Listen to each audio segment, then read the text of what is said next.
Tonight on CBC Vancouver News. Vancouver police arrest a teenager in the deadly stabbing of a 15-year-old downtown.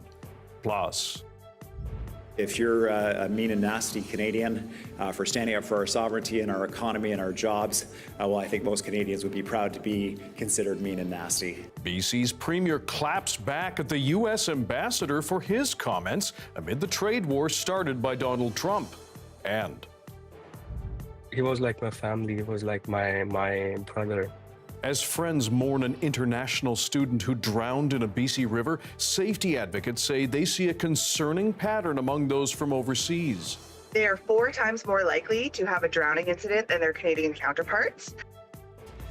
This is CBC Vancouver News.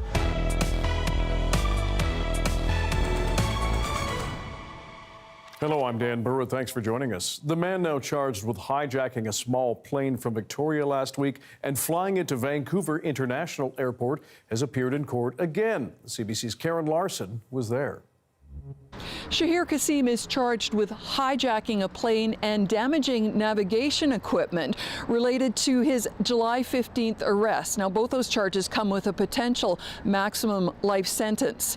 The 36-year-old appeared here in Richmond Provincial Court via video from where he's being held in custody. The appearance lasted only minutes as the case was adjourned to 1 week from today. Kasim's legal defense say they need more time to prepare a bail application. Kasim is a former commercial pilot who allegedly threatened a flight instructor at Victoria International Airport, seizing control of a Cessna 172 plane, flying it across the Salish Sea, then circling that plane over Vancouver International Airport before landing and being arrested. The incident caused flights at YVR to be canceled or delayed, and fighter jets from the U.S. were scrambled to respond to what was thought to potentially be a terrorist incident, although ultimately those jets were needed. Police said earlier that Kasim had ideological motivations. Karen Larson, CBC News, Richmond. Vancouver police say they have now made an arrest in the stabbing death of a 15-year-old Surrey boy downtown on Saturday night. The VPD says a 17-year-old teenage boy, also from Surrey, surrendered to an officer in East Vancouver late Monday night. He's now in jail, and no charges have been laid yet. The identity of the victim has not yet been released. And more charges have been laid against the man accused of carrying out the deadly Lapu Lapu Day festival attack in Vancouver. Police say Kai G. Low has now been charged with 3 more counts of second-degree murder, bringing that total of murder counts to 11. 11 people were killed and many others injured on April 26th. When an SUV plowed into a crowd celebrating Filipino culture.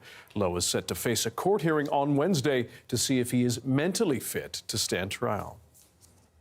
Premier David Eby says he's given the Prime Minister a letter from the family of a BC woman killed in what police call a brutal public attack. Bailey Plover died after being assaulted in a parking lot in Kelowna in early July. Another woman was also attacked. James Plover is charged with second-degree murder. He was convicted of assault by strangulation and uttering threats the same day as the deadly attack. Bailey Plover's uncle told CBC News there was a pattern of domestic violence between her and James. Premier Eby says Bailey's family is stressing the importance of bail reform around intimate partner violence. In my opinion, and I know an opinion shared by many Canadians, there's a special place in hell for men that murder and attack their spouses or girlfriends, and ensuring that they stay behind bars and are not released to complete a cycle of violence is a priority for us. The murder charge against James Plover has not yet been proven. He remains in jail and is due back in court in mid-September. You're going to be able to order a beer, cocktail, or glass of wine later in parts of this city. Vancouver Council has voted unanimously to extend the hours for serving liquor. Jonna Bailon has more. Vancouver's nightlife could soon extend until the early morning hours. City Council has voted to make changes that would allow liquor establishments here in downtown, like pubs, bars, and nightclubs here on the Granville Street, to extend their hours until 4 a.m. every night of the week. The move would put the city in line with provincial regulations. Liquor establishments outside of downtown could see their hours extended until 2 a.m. on weeknights and 3 a.m. on weekends. One councillor says she hopes the move will change Vancouver's image as a no-fun city. Yeah, I definitely hope so. I think it's all part of just creating opportunities for people and having people behave responsibly.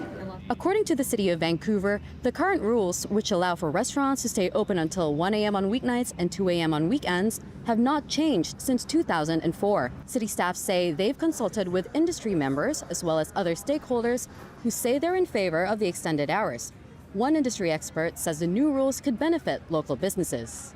The whole question is it economically viable? Right. So for a lot of places, like I was saying, staying open till 3 in the morning, it just won't work. The patrons won't be there. But for certain places, like one of mine, absolutely they'll be there. Absolutely it'll be a little extra money in my pocket and a little more fun for the patrons who are there. I think I'm all for it, I think there's a lot of young people here who, go out at night. There's pros and cons for sure, but as long as everyone's safe, then we're safe. So we need to be able to make sure the economy keeps moving and get people down here spending money, so it's a good thing. So if they allow us to work extra, so also I think it's good. People are drinking less anyway. It's more an opportunity for people to have fun together. Yeah. All night, man, to the last SkyTrain. The city says the changes won't come overnight. Establishments looking to extend their liquor hours will need to go through the standard application process, with the new rules potentially kicking in this fall. Jonna Bailon, CBC News, Vancouver. BC's Premier has some choice words for the U.S. ambassador following his comments describing Canadians as nasty for boycotting American products. As Michelle Gassoub reports, David Eby's remarks come as new data shows Canadian boycotts are hitting some industries hard.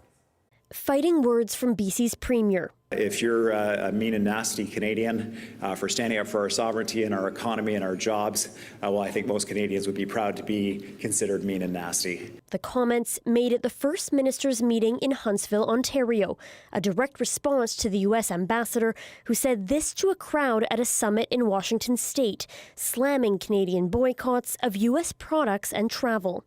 Well, there are reasons why the president and some of his team refer to Canada as being mean and nasty to deal with, okay, because of some of those steps. But, that's Canadians' business, not mine.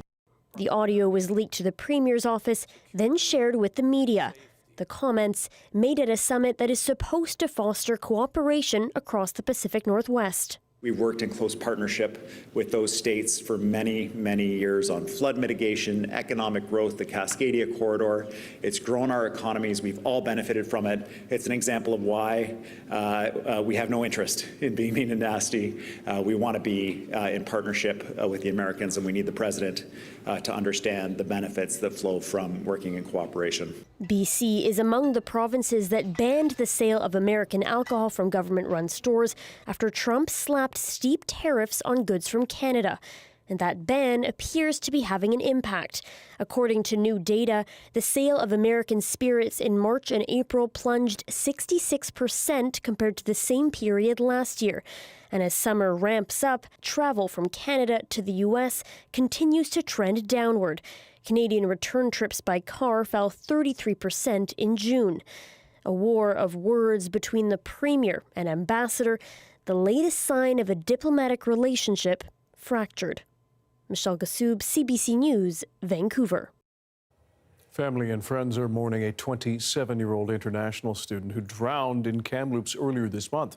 As Pinky Wong explains, safety experts say there is a concerning rise in drownings among visitors and newcomers.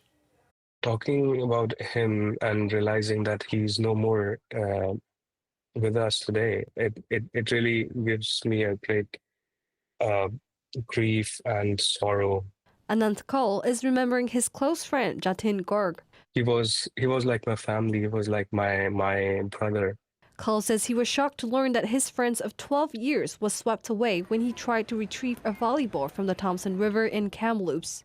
Police say they recovered Gorg's body near McArthur Island Park.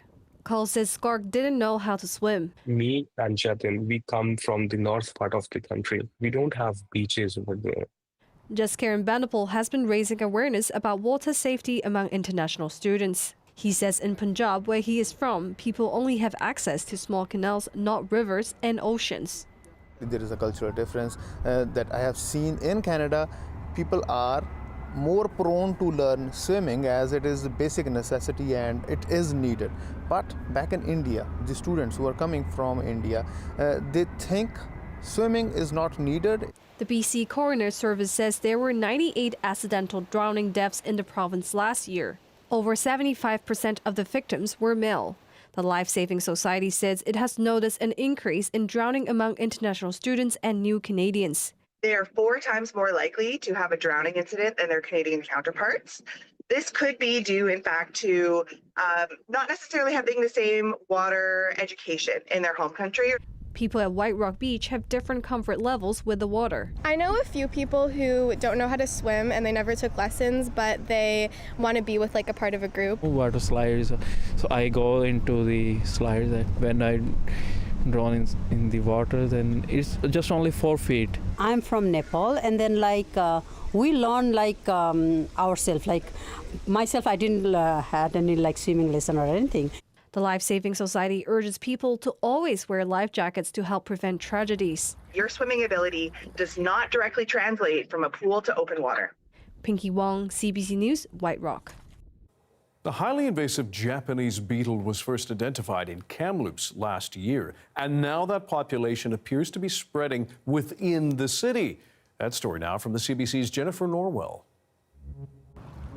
Do you see this plant that I'm holding? I'm actually not allowed to take it across the street. That's because it came from within a containment zone that's been set up to stop the spread of an invasive beetle. Last year, the Japanese beetle was spotted for the first time outside the Lower Mainland. Right now, it's being tracked by the Canadian Food Inspection Agency in downtown Kamloops, but it's showing up in other areas. Just on the underside of that. We started 40 to 50, and we started yesterday. Martin lives more than a 20-minute drive from the beetle containment area in the city's core. She's reported the bugs to the CFIA and has been collecting samples, which is exactly what she's supposed to be doing. I think that Kamloops has a problem. This incredibly invasive Japanese beetle, a pest without natural predators in Canada, skeletonizes more than 300 different plant leaves with grubs that destroy the roots over the winter. So this is the current regulated area for Japanese beetle in city of Kamloops, as you can see in the red highlighted area. Sparks says if these latest sightings outside the downtown area are positively identified, a shift in approach may be necessary, and it could look like possible spraying or another containment zone. In the meantime, she says it's on humans to limit the spread. They don't fly very far distances, so they do rely on humans for spreading to different areas. Right now, the city and the CFIA are trying to reduce the spread of the insect by limiting who can move plants with dirt in and out of the containment zone. I know it likes mint. I looked it up because the Japanese beetle is not something I had to worry about. I looked it up, and to be completely honest, I stopped looking because the list is so extensive. This push to stop the spread of the Japanese beetle is serious because it could end up devastating many of the plants that people love. Raspberries, blueberries, cherries, apricots, and hundreds more. However, Kamloops is not the first place to have to combat this bug. We had 0 beetles in Vancouver city limits proper last year after many years of treatment. So what that tells us is that if we keep our foot on the gas, that the methods that we employ do work in eradicating this beetle. The CFIA wants to hear about any possible spottings of the Japanese beetle in Kamloops or elsewhere, and they want you to keep every possible bug as a sample. If you give us all 50 beetles, we know there's 50 beetles, and that kind of helps us gauge severity. So check your plants, and if you spawn a green and bronze bug, report it to the CFIA. Jennifer Norwell, CBC News, Kamloops.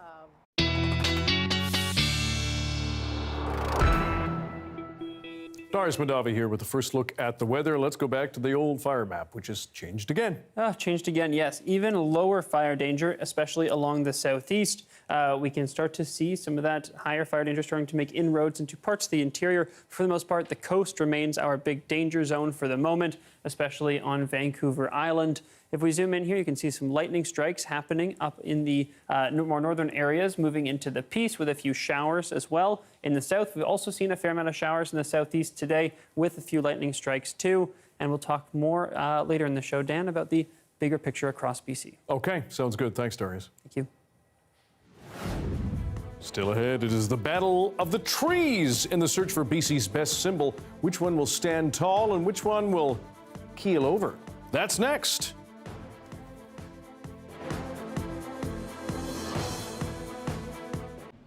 Hi, I'm Dr. Neera, here to interview John Cena, the new face of Neutrogena Ultra Sheer Sunscreen. What's up? Let's do this. But as you can see, he flaked. What? I'm right here. Anyway, Ultra Sheer gives you high SPF protection, and it has an invisible finish. Hello? You can't see it. And cut. You know you can't do that. Registered trademark. You can't see me, my time is now. You can't see me, my time is now.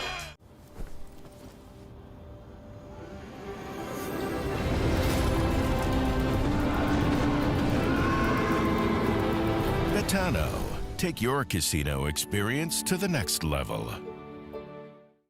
This club is by and for the men. The Dudes Club is a brotherhood for men's health and is a safe place for men to come together and share things that are happening in life and feel supported by other men. What do Canada's most passionate burger lovers think about the Teen Burger? How is it? It's stellar. You know when you're a kid and you can't hold your excitement? Yeah. That's what this burger makes me feel like. Taste the Teen Burger at A&W. Travel can make you smell kind of funky, but aluminum-free Secret Whole Body Deodorant gives me 72-hour whole body freshness. For long layovers, surprise gate changes, and heavy luggage. And it's totally middle seat approved. Secret, no sweat. Introducing the Super Containers. Joyce Box, fighting against thirst one squeeze at a time. Juicinda Pouch, ready for action and always on the go. The mission, to push their straws down so they can be recycled together. Sarah Cask is large and in charge, never separated from her trusty sidekick, the inside bag. OJ Carton, the shapeshifter, refundable no matter what drink they contained. Don't forget, bring back these recyclable drink containers for the deposit refund at your local Return It location. With Lotto 649's 2 jackpots, what possible could you find? Play the growing gold ball jackpot of $26 million, plus the classic jackpot of $5 million. Chill out or in, because Leon's summer comfort sale is on now. Get amazing summer savings on furniture and mattresses. Plus, get it delivered for free. Leon's, now that's comfortable. Would you like some Haribo Gold Bears? Raspberry flavor is my favorite taste. It can dance when you squish it. Oh, Gold Bears. The more I chew it, the yummier it gets. Did you get a penalty so you can eat Gold Bears too?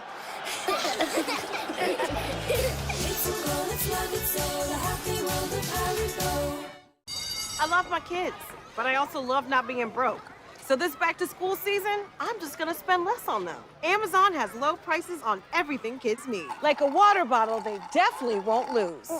Tablets. Sport stuff for whatever sport this is. All the latest lit, Brizzy Riz clothes. And lunch boxes for a homemade meal that they'll barely touch. What? So spend less on your little freeloaders with Amazon.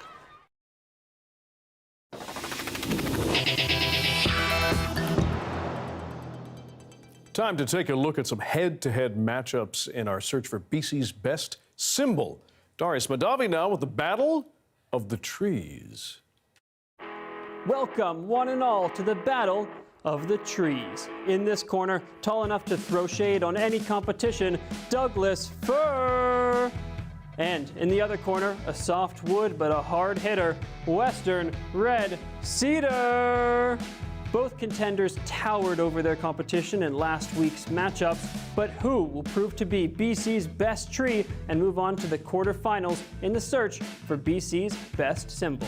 Let's break down the matchup. Round one, looks. Before the bell goes, it's all about the mind games, intimidating your opponent.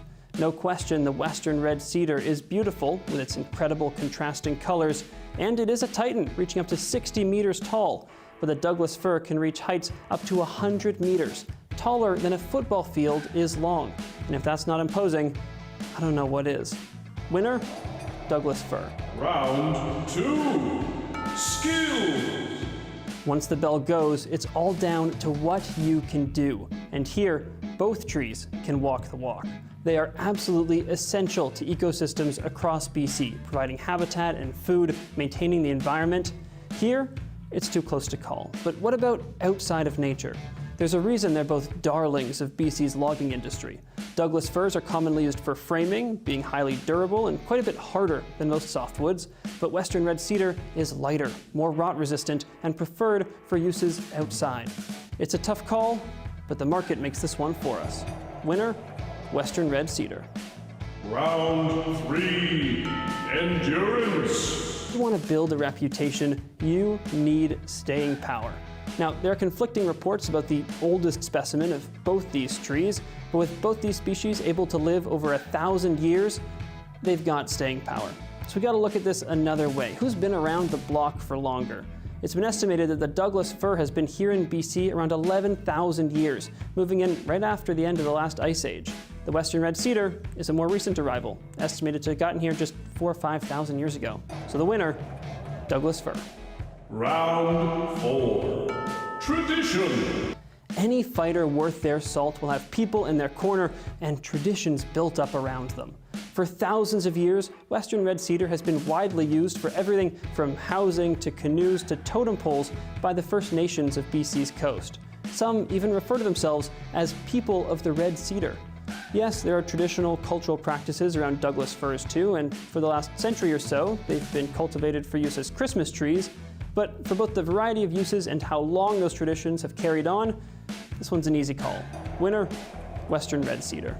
Let's check out our final scores, and I don't believe my eyes. It's a tie. These two titans of the forest both have fair claim to the title of best tree in BC. So now it's all up to you at home. Who will stand tall and who will be cut down to size? Vote now at cbc.ca/BC. Great voiceovers in that. CBC's Musical Nooners is on every Wednesday this summer, and it's happening on our outdoor plaza right here on Hamilton Street near Georgia. This week, Punjabi artist Raman Bains will perform.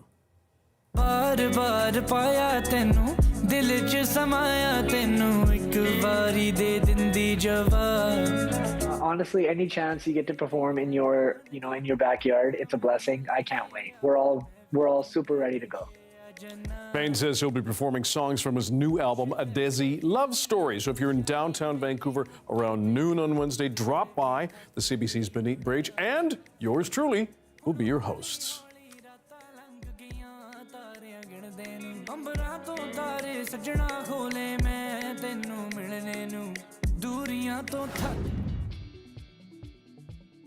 White Rock Pier, temperatures in the mid-20s and some wind to help cool things off.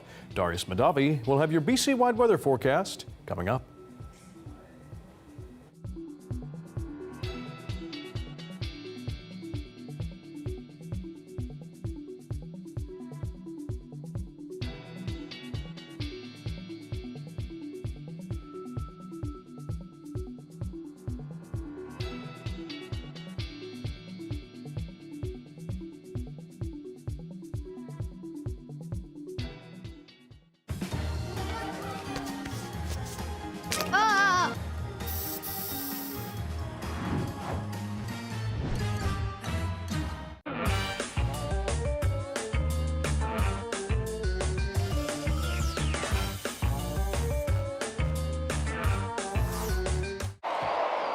Would you like some Haribo Gold Bears?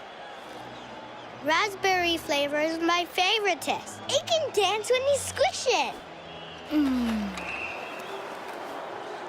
Oh, Gold Bears. The more I chew it, the yummier it gets. Did you get a penalty so you can eat Gold Bears too?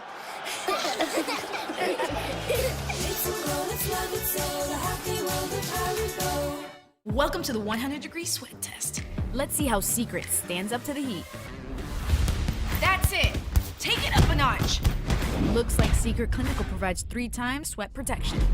Fight sweat better with Secret Clinical. Drink in more summer with Tim's and refresh your way with 3 kinds of quenchers. Whether it's a summer of books on repeat or a park full of friends to meet. Or, okay, I'm here, let's eat. Try Tim's fruit quenchers in frozen, sparkling, or lemonade. Sounds like Ojo time. Play safe with our safer gambling tools. Set deposit limits and timeouts. Plus, keep track of your play with Ojo SafeMate. Groovy. I used to struggle with dandruff, but now I use Head & Shoulders every wash because the active ingredient in Head & Shoulders helps control dandruff. Where do you think you're going? See? No flakes down here. Make every wash count. This summer, adventure starts at 0 with the Jeep 0% sales event. Right now, get 0% financing for 72 months on the 2025 Jeep Grand Cherokee, the SUV that takes 0 shortcuts on design and performance. Or lock in 0% financing for 72 months plus $2,000 in bonus cash on the 2025 Jeep Compass, bringing 0 limits to where you can go next. It's the Jeep 0% sales event. Offers end July 31st, giving you 0 reasons to wait. Join 100,000 Canadians who choose the better way to sell their car. It's easy. Punch in your license plate at clutch.ca and get a real offer in seconds. No negotiating, just smart pricing technology. Then choose a pickup time and we'll be there as soon as the same day. We come to you and then you get paid on the spot. Clutch is the smartest way to sell your car.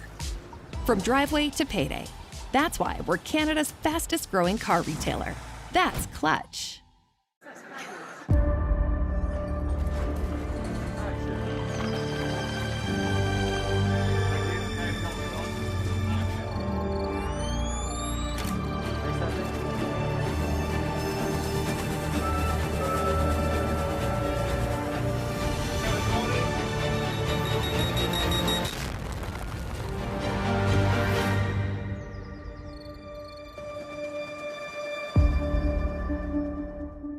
Closed captioning is brought to you by Fortis BC.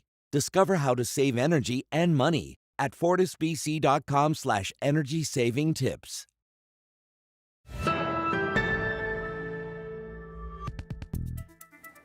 If you've made a restaurant reservation recently, you may have noticed a new fee. No-show fees have become increasingly popular in Canada and elsewhere as restaurants and other eateries try to ensure people follow through on their dining plans. Last week, Quebec, which had laws banning restaurants from charging such fees, reversed course, agreeing that they could add them. For more on this, let's turn to Shiva Reddy, food columnist, sommelier, and host of Not Your Butter Chicken on CBC Gem. She does it all. What do you think about the rise of these? Are they becoming more popular as you hear and see this? Absolutely. It's one of those things where I don't think sometimes people realize how much work it takes to operate a restaurant. Mm-hmm. You can't increase prices because that would deter customers. If you have a wait list, that might also deter people as well. But I find that if you do have an incentive like this, a no-show cancellation policy where you put in a deposit, that might help people, give them that incentive. Restaurants also find ways to follow up, at least 2, maybe even 3 times. It's a little annoying, but it makes people actually show up to the restaurant as opposed to having no seats, no energy in a room. And are we seeing this as a problem? We know the pandemic was so brutal to so many eateries, and then if they couldn't pivot to, for example, takeaway, they had to try and find another way once they could open to get butts and seats. So are they still struggling with this, and this is why they've decided to put these in? Absolutely. I feel like every night you have a no-show. Maybe sometimes you have 20 no-shows. Depending on the size of your restaurant, if that's all the seats you have, you're not able to pay your own bills. All of a sudden you have all this food waste. And for the diners who actually did show up, all of a sudden that ambiance is no longer in the room. So it is quite detrimental to the business. Servers are also leaving because they're already making minimum wage. They do count on tips. I know it's controversial, but it is very important that people do show up when they say they're going to show up, or even make a call and say, hey, I can't make it within a reasonable amount of time, so that the restaurant can have people come in to replace them as well. You are so dialed into food and dining culture. What are you hearing from customers as well as restaurant staff about this? You know, for customers, some people love it because they know they have a reservation. They know they're going to have exactly the request that they had met, and that expectation is managed. However, it can be a deterrence. It can be kind of scary. It's almost like dating, I would say, where all of a sudden you have this list of, are you coming? Do you have allergies? We need your credit card information. Are they going to get charged? Will it be on the bill? It's challenging in a city like Vancouver where it can be a little bit more breezy. You don't want to make that commitment. We can say flaky. Some would say flaky. I was trying not to, but yes, flaky. And that can be quite deterring. There's so many great options for restaurants. So if you do get a list of things that you all of a sudden have to do, give your credit card information when you can maybe just walk in and have a spot, you'll probably do that. But that just means that you're going to have maybe less restaurants that can depend on customers. And certainly we've seen the loss of a lot of eateries, particularly post-pandemic. Do you think there are any alternatives to charging no-show fees? Any other incentives to get customers to follow through? I don't think there should be, quite frankly. I feel like I did see one, which is great, where you see that a restaurant like On and Tree, for example, is taking a deposit. However, that deposit will be a donation to some kind of charity. So I feel like the customer feels good, the restaurant feels good, somebody wins too. So I think that's great as an option, but I do think, I practically feel that every restaurant should have this because they're working hard, they're spending a lot of money, they can't charge that much money, and they're depending on you as a customer to come in. They're being respectful to you, caring to you, and I feel like that should be an exchange as well on your behalf as a customer. Shiva Reddy, we appreciate your time and your expertise. Thanks very much.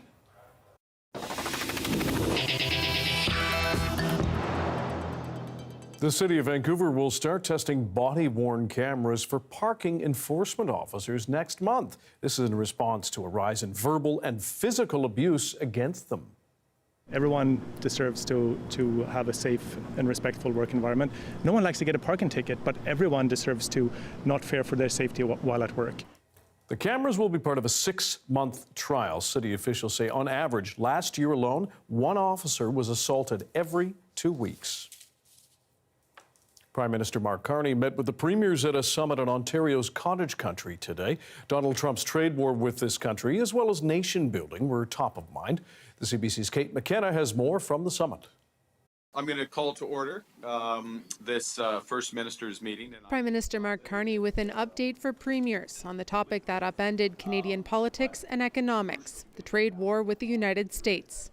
We all understand that the global trade environment is changing, and there are some countries that are pulling back, that are restricting market access, but there's even more countries that are opening up to market access. The new trade deal with the U.S. is supposed to be in its final negotiations with an August 1st deadline. I think the premiers have full confidence in the team that we have negotiating on our behalf. But today, neither Carney nor the premiers seemed sure that deadline will be met. Well, I mean, we'll see. We're working to get the best deal for Canadians, and that's the focus now. I think what's absolutely clear is we have a lot to do in this country. We have a lot to do that's positive to build. That's becoming more concrete. I would be worried that if we constrain ourselves that we have to get a deal by a certain date, that we maybe have to, maybe do some things or give up some things or give up some leverage that we might not otherwise have to if we just focus on getting the best deals. Instead, all seemed more focused on building up Canada and busting down internal trade barriers, so the next generation is less reliant on the United States. And what are you going to do for the Trump tariffs? There's one thing we can thank President Trump for, is getting us moving. Getting us moving, getting us united like I've never seen before across the country and focusing on large infrastructure projects. Carney hinted at doing more deals with other countries. Our phone is ringing off the hook from other countries who want to do more with Canada. I've had over 80 bilaterals with world leaders since I became Prime Minister. A promise to get a new deal with the United States was part of Mark Carney's election campaign. The deadline has already been pushed back twice, but Carney says he'll only accept a deal if it's good for Canada. Kate McKenna, CBC News, Huntsville, Ontario.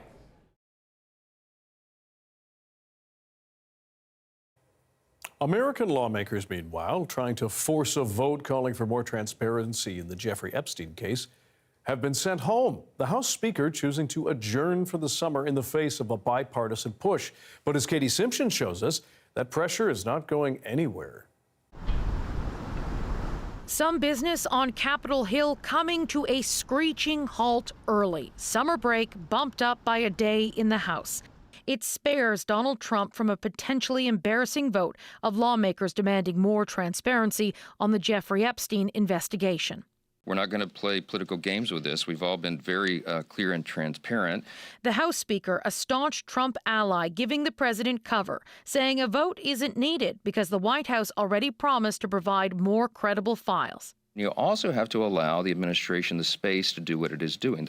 A decision disappointing even Republicans, with some describing it as a stall tactic. Sort of stick your head in the sand, let the administration maybe dissipate this by dribbling some stuff out. I think it's a mistake. I think we just get on with it. Epstein, a convicted sex offender, died by suicide in 2019. Trump has struggled to distance himself from his former friend, and his administration has not released more Epstein files, despite promising to do so. Lawmakers say they'll subpoena Ghislaine Maxwell, Epstein's co-conspirator, who is serving a 20-year prison sentence, with the Department of Justice also requesting an interview. In a statement saying this, DOJ does not shy away from uncomfortable truths, nor from the responsibility to pursue justice wherever the facts may lead, and that they hope to talk to Maxwell about anyone who has committed crimes. Deputy Attorney General Todd Blanche says he intends to do the interview. He previously served as Trump's personal criminal defense lawyer. I don't know about it, but I think it's something that sounds appropriate to do, yeah. Increasingly desperate to divert attention, the president making wild, unsubstantiated claims, calling for the arrest of his political opponents. After what they did to me, and whether it's right or wrong, it's time to go after people. Katie Simpson reporting. Overseas now, aid groups say Palestinians in Gaza are only getting a trickle of humanitarian assistance. Israel eased its blockade of the territory more than 2 months ago, but access to food and essentials remains difficult and deadly for many. Nala Ayad has more, and a warning for you: some of the images may be disturbing. For months, aid groups insisted Gaza was careening towards famine.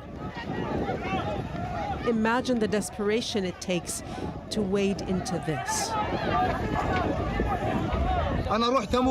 I went to die to get a bag of flour for my children, says Muhammad Abu Jabal, who was injured in the crowd. This bag, he says, is soaked with blood. Even before this conflict, Gaza was heavily dependent on what comes in from the outside. Now, aid is handed out by the American-Israeli-backed effort, the Gaza Humanitarian Foundation, that the UN says hundreds of Palestinians have been shot trying to access.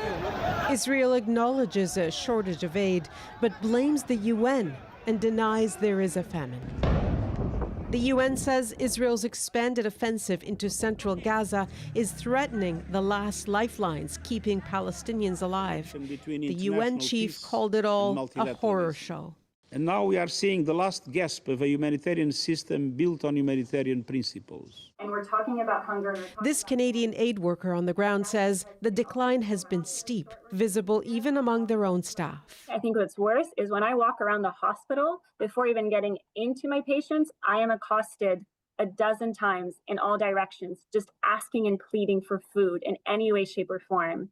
To look at parents and to say your child is not malnourished enough to justify access to this treatment is heartbreaking. With hospitals threatening to close and mass starvation spreading, aid workers say they need action. We need the bombs to stop dropping on children, and we need to be able to access the children and their families who are in the most desperate of need. So it's very clear what's needed in Gaza. So words are great, actions obviously are very powerful. On the ground, thousands of Palestinians are again on the move. Makeshift homes left behind, futures uncertain. Nala Ayad, CBC News, London. Chopping trees to try to prevent wildfires. We'll show you one BC municipality that is thinning its forest to better protect the community. Stay with us.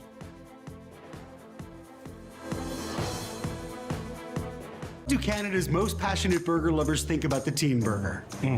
How is it? It's stellar. You know when you're a kid and you can't hold your excitement? Yeah. That's what this burger makes me feel like. Taste the Teen Burger at A&W. It can be difficult to understand people's problems, but if it sounds like an automotive problem, that sounds like it could be an exhaust leak. Bring it to Budget, BC's auto repair experts. Budget, budget, budget auto centers.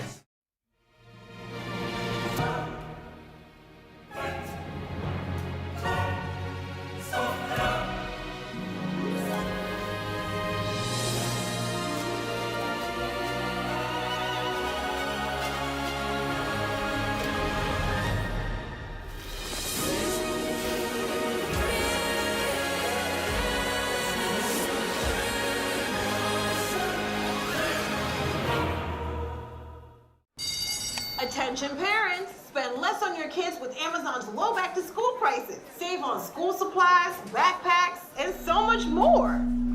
Can I have that back? Absolutely. Wanna take it? Hi, I'm Vanessa. Vanessa likes gymnastics. She loves soccer. She loves to ride her bike. She loves to stay at the park as long as she can. She shows me every day that she can do anything she puts her mind to. The War Amps is able to provide Vanessa with the devices and support that she needs because of the generosity of the public. Nothing will stop her. Any help that she ever needs is right there because of your generosity. Thank you. I love walking, but it can be frustrating if my legs and feet are slowing me down. My pharmacy recommended a Revitive Medic circulation booster, and I haven't looked back. Drug-free Revitive is clinically proven to actively improve leg circulation, relieve aches and pains, and help you walk further. Revitive Medic is also suitable for people diagnosed with osteoarthritis or diabetes. I believe using Revitive has really helped me. Give it a go today. For the latest offers on the Revitive pain range, see in store or revitive.ca. If you have a medical emergency outside Canada, your provincial health insurance plan will only pay a small fraction of the costs. And with the rising cost of healthcare abroad, choosing a dependable travel medical insurance program is more important than ever. Medipac insures most stable pre-existing medical conditions at any age. Medipac is the only travel insurance program recommended exclusively by the Canadian Snowbird Association and the Royal Canadian Legion. And you can depend on the professionals at Medipac Assist to guide you through any foreign medical system and get you back to Canada. That's why Canada's most experienced travelers trust Medipac. Call now for your free early bird travel insurance guide and learn how you can save up to 25% by enrolling before August 31st. Protect your family with a travel insurance program you can depend on.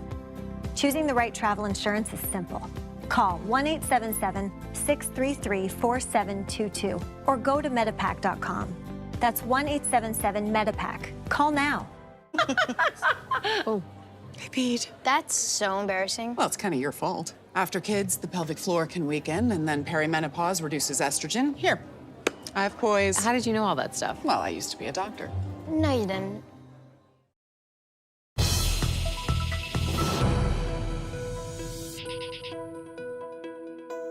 Sudden cardiac arrest is the leading cause of death in young athletes. Men are more likely to be afflicted by it, but when women collapse, they're far less likely to be resuscitated. Health reporter Jennifer Yoon looks into why that is. Breathing hard. Pushing yourself harder. Winning the race. A medical emergency is the last thing on this varsity athlete's mind. It's definitely something that can sneak up on you because you're distracted in the heat of the moment. A sudden cardiac arrest is rare, but it's the leading cause of death for young athletes like McDonald. And while men are more likely to suffer one, women whose hearts suddenly stop are less likely to survive, according to several studies. That worries Ruth. Hesitation and like potential like social discomfort that people don't want to like overstep boundaries even in an emergency situation. One pad goes here and one pad goes in the left armpit. That takes maybe 30 seconds. Obviously, you have to take their clothes off to be able to do that. Several studies suggest bystanders tend to step in less frequently to resuscitate a woman. And in an emergency, every second matters. For every minute of delay, it leads to a 10% increase in death rates. So after 10 minutes of a cardiac arrest, the chances of survival, unfortunately, are very, very small. Another important factor to consider, the physiological differences between male hearts and female hearts in size, electrical systems, and blood vessels. We don't really have a lot of great data on female athletes. A lot of the old studies have been based on male athletes, and they're not transferable. Any concerns with any chest discomfort? This heart specialist is trying to fill in the blanks, researching how age and hormonal changes like menopause can affect women's cardiac health. You may look fit and healthy and feel that way, but there may be some other factors that are coming into play now that are putting you at high risk of high blood pressure and abnormal cholesterol. Harvey says scientists are behind the game when it comes to understanding the risk factors for sudden cardiac arrest in female athletes and in best responding if a woman on a playing field has an emergency. Jennifer Yoon, CBC News, Toronto. Every year, wildfires force evacuations, scorch forests, and reduce homes to ashes. To fight back, some communities are now turning to tree cutting. Supporters say it's key to reducing wildfire risk, while others worry it does more harm than good. Camille Vernet went to Whistler to find out what's really at stake. Whistler is surrounded by forest, an outdoor paradise, but a challenge when it comes to wildfire protection.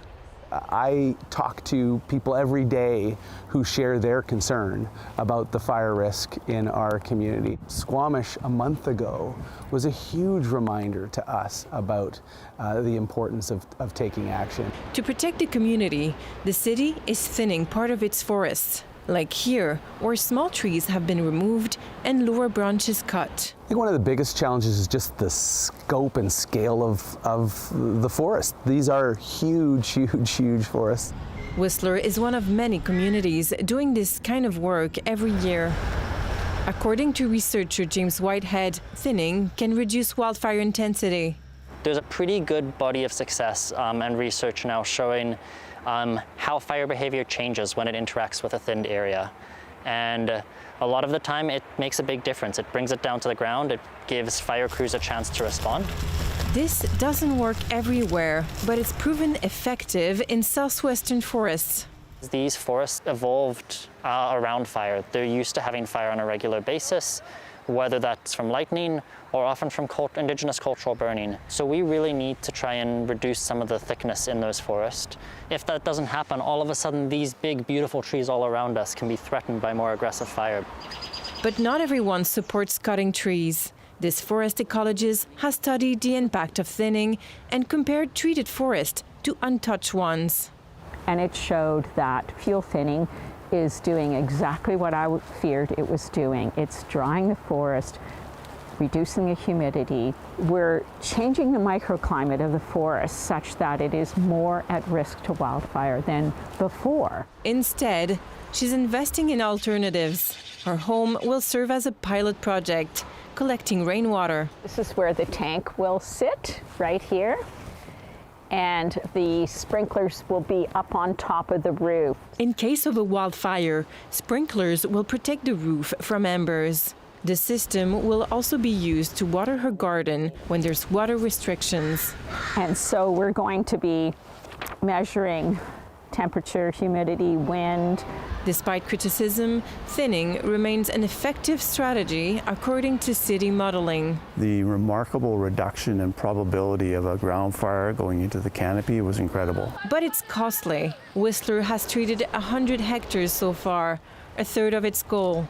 Province-wide, there's concerns we're not doing enough. So right now we're treating between 5,000 and 10,000 hectares a year within British Columbia. In the 2023 fire season alone, we burned 2.3 million hectares in that one fire season. So the difference is huge. At the same time, we're also seeing logging operations that are over 100,000 hectares a year. So there might be an opportunity to shift some of that capacity towards fire mitigation. He says by cutting some trees, we could be protecting both the forest and the people living in it. Camille Vernet, Radio-Canada, Whistler.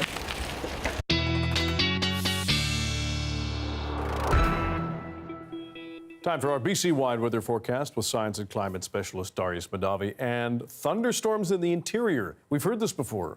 We have, yes, quite often recently especially. Unsettled conditions are here. They will likely continue over the next few days in much of the interior. You can see those thunderstorms heading down through northern BC with some showers along with it as well. We saw something pretty similar in the south. There was a severe thunderstorm watch in place for much of the Okanagan earlier today. That came down, didn't really pan out. We didn't really see those storms that were a real possibility, but there are more chances in the days ahead, especially tomorrow. The other thing that we have is this extreme heat warning for the inland sections of the north and central coast. That will come down likely by the overnight hours tonight.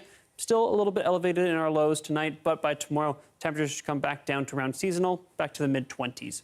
Here you can see what we're looking at more broadly out in the ocean as well as across Canada. But really what I'm interested in is showing you the pressure systems that we're looking at. Because you can see this high out in the ocean still battling with the low that's going to be moving across the north for, to assert their authority over BC. That's why here on the coast, we're really seeing that high win out. So we have some sunnier skies, but still that low is fighting back, which is why we don't have the heat wave and the really intense heat that we had a few weeks ago. So still battling that out, and that's why we're also unstable in the interior. So a few things to note there.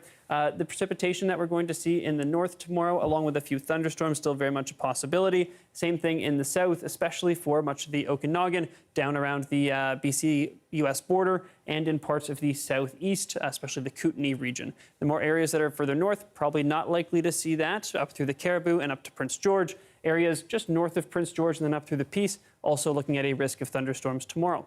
Temperatures, you can see here, there we go, starting to climb again in the southern interior, remaining pretty steady for Thursday. You can see on the coast, temperatures do come down a degree or two, and for the southeastern regions, those temperatures remain into the weekend, but for the southern interior, we'll probably start to see those moderate at least a little bit. Smoke across the province tomorrow is fairly high for parts of the southeast, but here on the coast, not looking at anything too intense. We will likely see some slightly degraded air quality just because of the fires that we have burning, but not anything too intense, and you should be fine to go outside for most areas. This is the maximum smoke as well, not the average, so for most folks, you should have a decent time. Wednesday tomorrow, it is Wednesday tomorrow. We have temperatures a little bit higher than normal inland. Same thing through Thursday, Friday, Saturday, and Sunday. We see those temperatures start to moderate a little bit, especially for those inland areas. Still add a couple degrees for the humidity, but we're not looking at those much higher inland temperatures like we are right now. And then some clouds do start to build in for the weekend. But other than that, Dan, it's a pretty pleasant week ahead, but still, I think so, very dry. Okay, we are warned. Thanks, Darius. Thank you. The Prince of Darkness is gone. We're going to hear from a local musician and take a look back on the loud life and legacy of Ozzy Osbourne.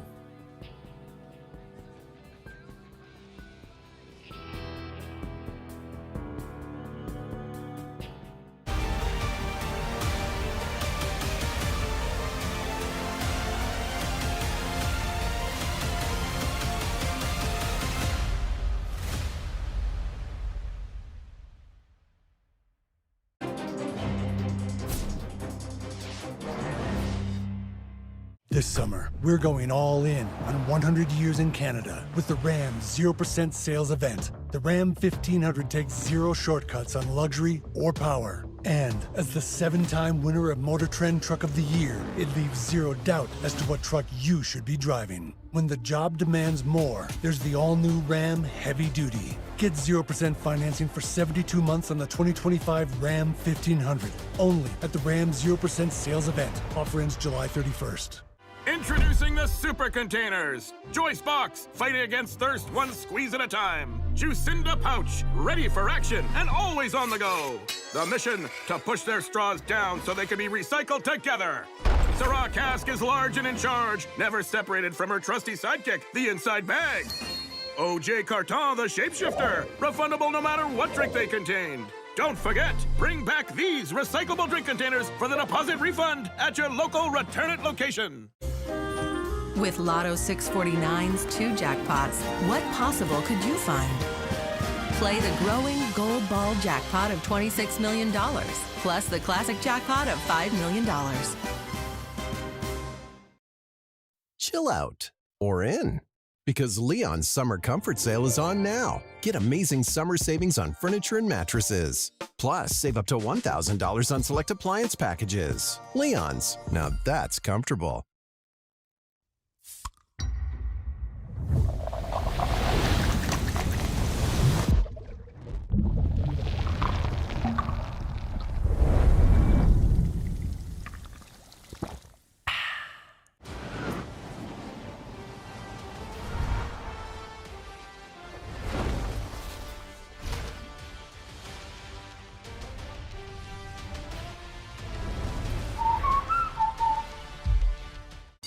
I love my kids, but I also love not being broke. So this back-to-school season, I'm just gonna spend less on them. Amazon has low prices on everything kids need. Like a water bottle they definitely won't lose. Tablets, sports stuff, for whatever sport this is. All the latest, lit, Rizzy Riz clothes. And lunch boxes for a homemade meal that they'll barely touch. What? So spend less on your little freeloaders with Amazon. Would you like some Haribo Gold Bears? Raspberry flavor is my favoriteest. It can dance when you squish it.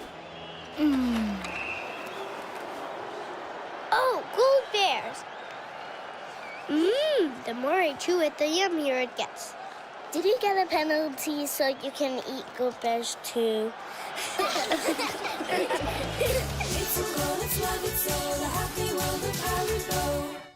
Closed captioning is brought to you by Fortis BC. Discover how to save energy and money at fortisbc.com/energy saving tips.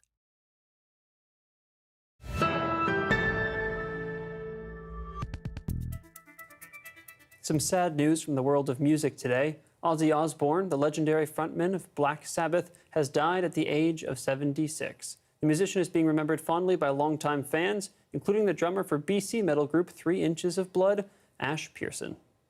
His voice really captured a time, and, you know, it was so significant that it was able to carry for multiple generations, and there's such significance and power behind that. Yeah. So I think, to me, it's like he was a strong echo from the past that still resonated into the future. Osbourne's farewell performance was just earlier this month, a reunion with his Black Sabbath bandmates. Magda Gabrisalasa now shows us the godfather of heavy metal's greatest hits. Sitting on his throne, this was Ozzy Osbourne rocking out at his final concert this month. Now it's the most final of farewells. Today, the world is a lot less metal. He was a hero to millions of people. Osbourne shot to fame as the frontman of Black Sabbath, formed in 1969. For the next decade, the band made a huge mark on heavy metal music with hits like Paranoid. From his vocals to his shocking moments on and off stage, Osbourne stood out. Ozzy was the craziest, biting off the heads of doves and bats and snorting up ants from a sidewalk and getting into ATV accidents and taking so many drugs. He was kicked out of the band in 1979, but musically he kept going, selling out shows as a solo artist. He and his wife ran Ozfest, an annual touring music festival, and he was inducted into the Rock and Roll Hall of Fame twice. A lot of heavy metal bands wouldn't be here today if it wasn't for Ozzy. He loved pleasing the fans. He was almost obsessively involved in wanting to give the fans a good show. Sharon! Sharon! Fans loved him on MTV's reality show, The Osbournes. He and his family gave viewers a look inside their private lives. He kept touring even after being diagnosed with Parkinson's disease.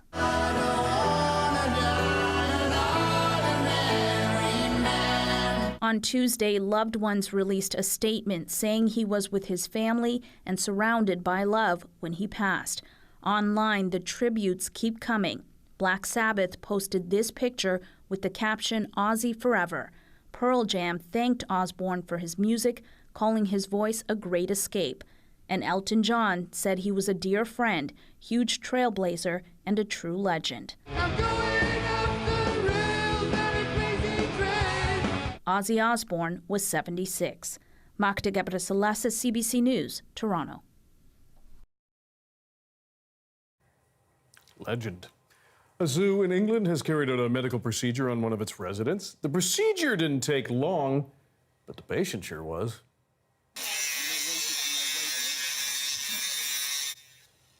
Yep, Bashu the giraffe had been having trouble walking for some time.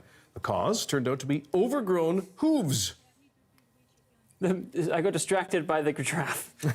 The nearly 5-meter-tall animal was put under general anesthesia while specialists worked on trimming his hooves. They also had to attach 2 custom-made shoes using acrylic glue. The zoo says the father of 2 is making good progress after the 90-minute procedure.